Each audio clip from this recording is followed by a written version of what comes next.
any white person who was born, raised, and schooled in the United States of America, if you aren't a racist, you're a miracle.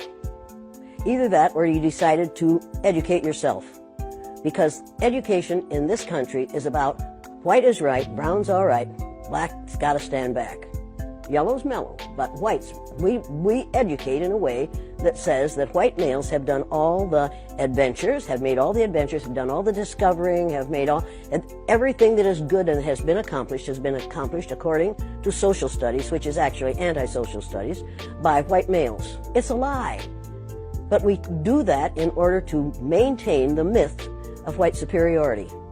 The myth of race has to be maintained at all costs in this country. Because if white people have to give up the color of their skin as being something that makes them perfect, what do they have left? If we start teaching the truth about history, if we start teaching about Nile Valley contributions to civilization, it will totally change the way we conduct ourselves in the classroom. It will have to. Columbus didn't discover America. You can't discover a place where people are already living. But we celebrate that every October. It's a lie. We need to get over, we need to stop telling the myths and start telling the truth.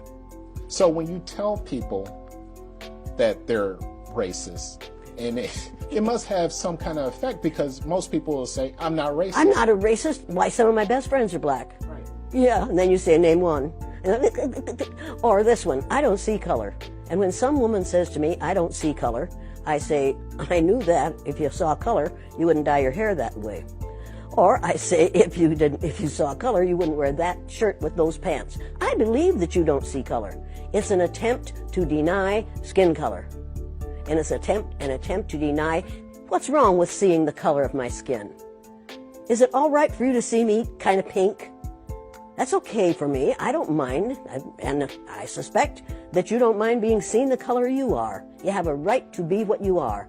And until people in this country and people in this world get it into their heads that the first modern human beings that evolved on this earth were black women. They evolved in sub-Saharan Africa about 280,000 years ago, and every human being on the face of the earth today has the memory of those black women's genetic structure in their genes. Now, we don't want to admit that, but that's the way it is. And as people moved farther and farther from the equator, their bodies produced less and less melanin, so their hair, their skin, and their eyes got lighter. As they moved into the east, they ate a lot of fish and a lot of vegetables, so their skin took on a different tone. I found that out when I was raising little kids. My husband worked in a supermarket. He was the head of the produce department, and they had lots of oranges that they couldn't sell, so he'd bring them home, and I was feeding my kids orange juice like you never saw in your life. They began to have an orange cast to their skin. I thought they had a liver problem. So I took them to the doctor, and she said, what are you feeding these kids? I said, well, lots of orange juice. She said, stop it if you want them to stop being orange. Now, if you think that skin color isn't anything other than the body's natural reaction to the natural environment, get over it. So, if all white people are racist, according to you, can they be reprogrammed? Of course they can. Of course they can. Of How? course they can be.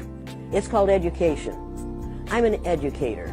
The word educator comes from the root duc, which means lead, the prefix e, which means out, the suffix ate, which means the act of, and the suffix or, which means one who does.